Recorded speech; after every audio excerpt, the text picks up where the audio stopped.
अस्सलाम वालेकुम dear viewers, मैं मोहम्मद इसाक इस वक्त सिम्स के यूट्यूब चैनल से आपसे मुखातिब हूँ। मैं सिम्स के एक प्रोजेक्ट स्वैप यानी कि सिम्स वर्चुअल एजुकेशन प्रोजेक्ट के तहत आज इंशाल्लाह फर्स्ट ईयर फिज़िक्स की क्लासेस वीडियो लेक्चर्स का आगाज़ करने जा रहा हूँ। तो चले स्टार्ट करते हैं।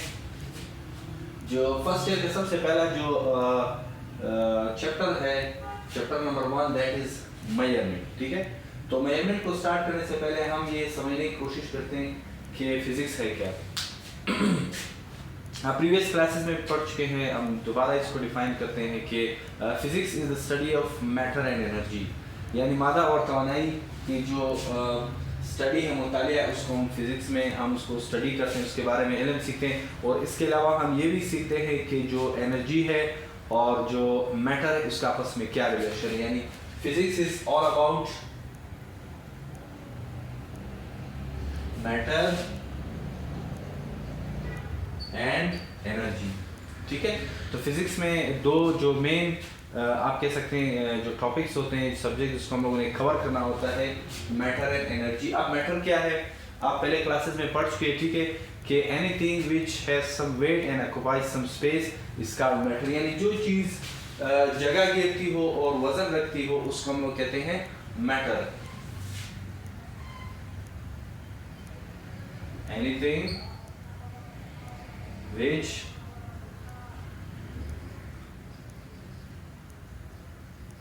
occupy some space and has some weight। ठीक है, ऑन अदर हैंड हमारे पास जो एनर्जी है, एनर्जी को हम इस तरह डिफाइन कर सकते हैं कि the ability of a body to do work. अब एक जिस्म के काम करने की सलाहियत को एनर्जी कहते हैं। अब काम करने से मुराद क्या है? काम करने से फिजिक्स में हमारी मुराद ये होती है कि अगर आप एक ऑब्जेक्ट पर फोर्स लगाते हो, ठीक है, और वो ऑब्जेक्ट आपके फोर्स की डायरेक्शन में डिस्प्लेस होती है, तो हम कह सकते हैं कि हमने वर्क किया है। तो फॉर एग्जांपल अगर मैं किसी टेबल पर फोर्स लगाता हूँ, ठीक है, और वो टेबल भी मेरे फोर्स की डायरेक्शन में फॉरवर्ड मूव करती है, तो इसका मतलब है कि मैंने वर्क डन किया। और चूंकि मैं वर्क डन कर सकता हूँ, लिहाजा मुझ में एबिलिटी है वर्क डन करने की। It means I have energy. अगर मुझ में एनर्जी ना होती तो मैं इस टेबल को मूव नहीं कर पा सकता। तो हम इसको डिफाइन कर सकते हैं, energy is the ability of a body to do work. अब फिजिक्स की अहमियत का अंदाज़ा आप इस बात से लगा सकते हैं कि हमारे इर्द गिर्द पाई जाने वाली जितनी भी अशिया है तमाम जो है मैटर से मिलकर बनी होती है, तमाम के तमाम मैटर होती है। और एक चीज़ याद रखिए कि जो चीज़ मैटर से मिलकर बनी होती है, यानी जो मैटर होती है, उसके साथ एनर्जी का बहुत स्ट्रॉन्ग रिलेशन भी होता है। ठीक है, तो हम ये कह सकते हैं कि जो फिज़िक्स जो है ऑलमोस्ट हमारे इर्द गिर्द पाए जाने वाली, या अगर हम स्पेस की बात करते हैं, पूरे कायनात की बात, तमाम ऑलमोस्ट तमाम चीज़ों पर जो वो फिज़िक्स बेस करती हैं। तो चले हम स्टार्ट करते हैं फिज़िक्स की कुछ ब्रांचेस से। मैं कुछ ब्रांचेस को मेंशन करूँगा, तो चले स्टार्ट करते हैं।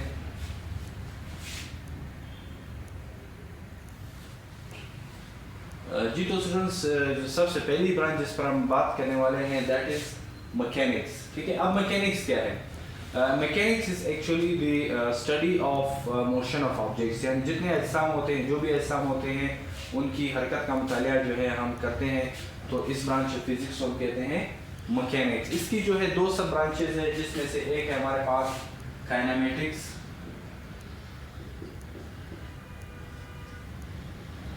ठीक है। अब काइनेमेटिक्स क्या है?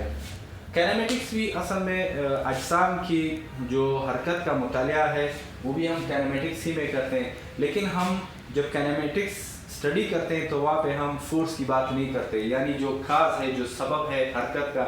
हमें पता है कि अगर किसी ऑब्जेक्ट को हरकत में लाना है तो उसके लिए फोर्स लाजमी है।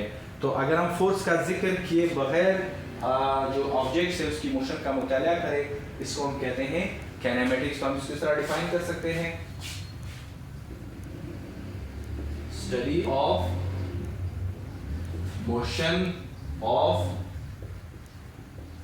बॉडीज यानी अजसाम की हरकत का मुतालिया without talking about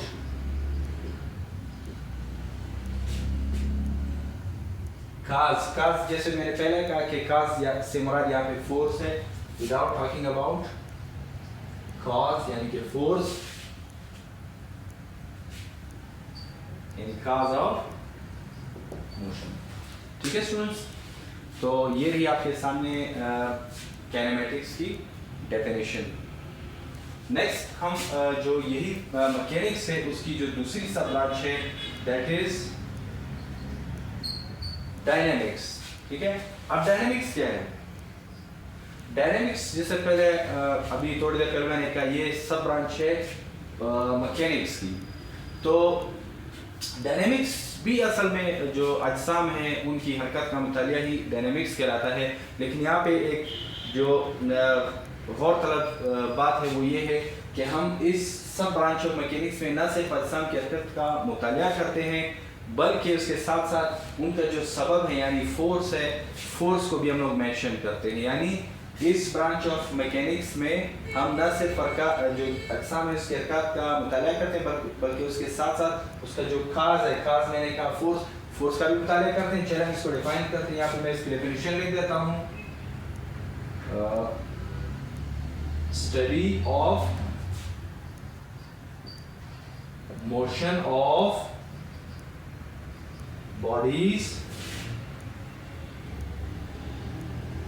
as well as its cause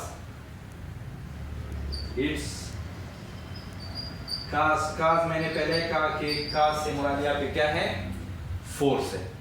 ठीक है जी। तो स्टूडेंट्स अब हम बात करेंगे जो फिजिक्स की जो एक और ब्रांच है, बहुत इंटरेस्टिंग ब्रांच है, दैट इज इलेक्ट्रॉनिक्स। ठीक है, अब इलेक्ट्रॉनिक्स क्या है? इलेक्ट्रॉनिक्स असल में जो है ब्रांच ऑफ फिजिक्स है। ये ऐसी ब्रांच ऑफ फिजिक्स है जिसमें हम जो इलेक्ट्रॉन्स होते हैं मुख्तलिफ डिवाइसेस के ज़रिए उस इलेक्ट्रॉन के फ्लो को कंट्रोल करते हैं। फिर अपनी मर्ज़ी के मुताबिक जो है फिर उन इलेक्ट्रॉन को हम लोग फ्लो करते हैं। यानी जब अपनी मर्ज़ी के मुताबिक फिर हम उन इलेक्ट्रॉन से काम लेते हैं। तो हम इसको इस तरह डिफाइन कर सकते हैं in this branch of physics we learn यानी हम सीखते हैं how to control flow of charges भी कह सकते हैं, इलेक्ट्रॉन भी कह सकते हैं, इलेक्ट्रॉन्स by using different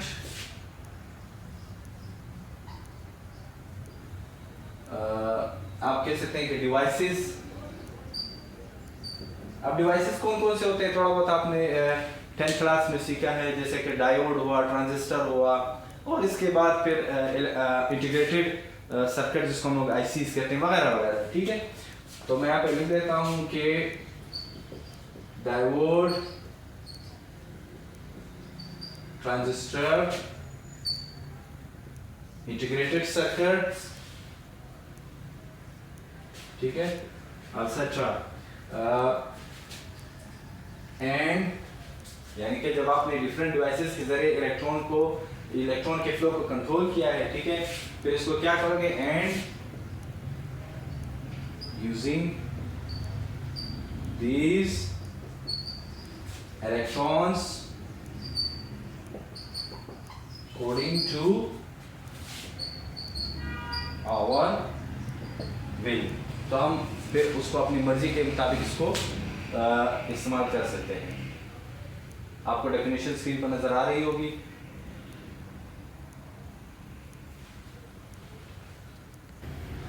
और इसके बाद हमारे पास एक और ब्रांच ऑफ फिजिक्स है जो कि है heat and thermodynamics. Heat and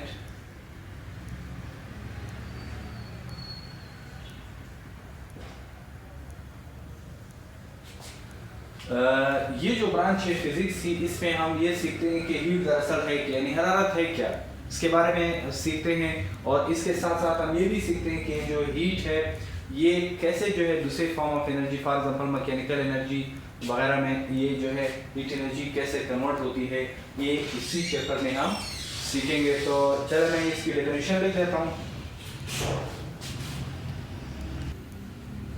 जी तो स्टूडेंट्स, आप इसको डिफाइन कर सकते हैं। In this branch of physics we study about heat and how heat is converted into other form of energy. अब हीट क्या है, हीट के बारे में थोड़ा बहुत मैं आपको बता देता हूँ कि heat is actually the form of energy which transfers from hot body towards cold body.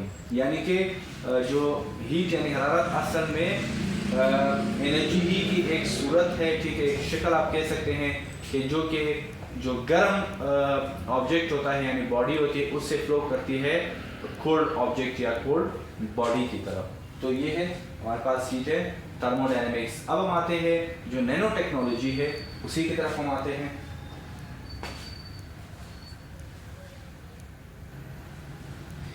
Nano technology, in nano technology we study the structure of size between 1 nanometre to 100 nanometre. यानी एक ऐसी टेक्नोलॉजी, एक field है physics की जिसमें हम बहुत ही जो स्मॉल लेंथ के जो स्ट्रक्चर है, जो रोबोट्स है या मशीन है, उनकी कंस्ट्रक्शन या उनकी वर्किंग को हम लोग स्टडी करते हैं नैनो टेक्नोलॉजी में। अब नैनो टेक्नोलॉजी को समझने के लिए सबसे पहले मैं आपको ये बताता चलूँ कि नैनो का मतलब क्या है। Nano mean 10⁻⁻⁹ metre.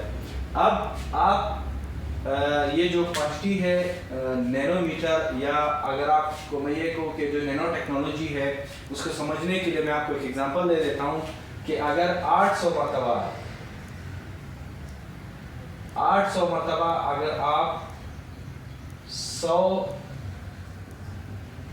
Nanometre 800 times 100 nanometre को जो है आप मल्टीप्लाई करोगे, ठीक है, तब जाके आपके पास जो लेंथ बनेगी वो एक जो इंसानी बाल है उसकी मोटाई के बराबर आपको लेंथ मिलेगी। आप इससे अंदाज़ा कर सकते हैं कि जो 100 नैनोमीटर है वो कितनी जो है वो स्मॉल लेंथ है। सही है।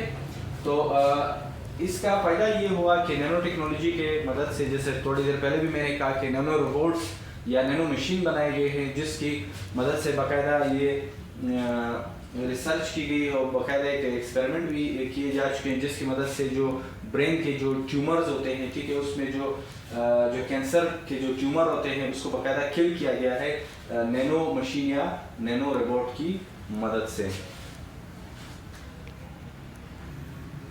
डियर स्टूडेंट्स, हमारे पास जो नेक्स्ट ब्रांच है that is atomic physics. Atomic physics में असल में हम जो एटम होता है उसकी जो बुनियादी साख्त होता है उसका मुतालिया हम करते हैं, और इसके अलावा एटम में जो बुनियादी जिसको हम बुनियादी ज़रा जिसको हम सब एटॉमिक पार्टिकल कहते हैं, ठीक है, यानी कि इलेक्ट्रॉन, प्रोटॉन और न्यूट्रॉन का मुतालिया भी हम एटॉमिक फिजिक्स में करते हैं। तो इसकी डेफिनेशन आपको स्क्रीन पर नज़र आ रही है।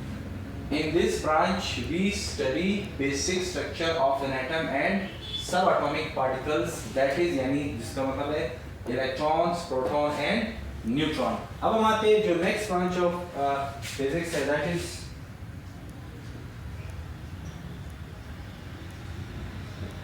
nuclear physics. अब nuclear physics है क्या? Nuclear physics अगर आप गौर करेंगे यहाँ पे ये जो वर्ड है असल में ये न्यूक्लियस से लिया हुआ है। न्यूक्लियस क्या होता है?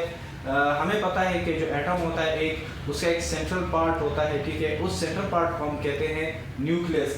तो ये न्यूक्लियस ही को शो करा है न्यूक्लियर, ठीक है, न्यूक्लियर फिजिक्स। इसका मतलब है कि हम इस ब्रांच ऑफ फिजिक्स में जो एटम्स के जो सेंट्रल पार्ट है यानी कि न्यूक्लियस, उसके बारे में हम स्टडी करेंगे और हम ये देखेंगे कि कैसे जो न्यूक्लियाई ऑफ एटम है, न्यूक्लियाई जो है असल में जो न्यूक्लियस है मरकज़ा होता है एटम का, उसके जमा को प्लूरल को न्यूक्लियाई कहते हैं। तो इस ब्रांच ऑफ फिजिक्स में हम ये भी सीखते हैं कि किस तरह जो है न्यूक्लियाई आपस में एक दूसरे पर असरअंदाज होते हैं, ठीक है। तो चले आते हैं, मैं इसकी पहले डेफिनेशन लिख देता हूँ।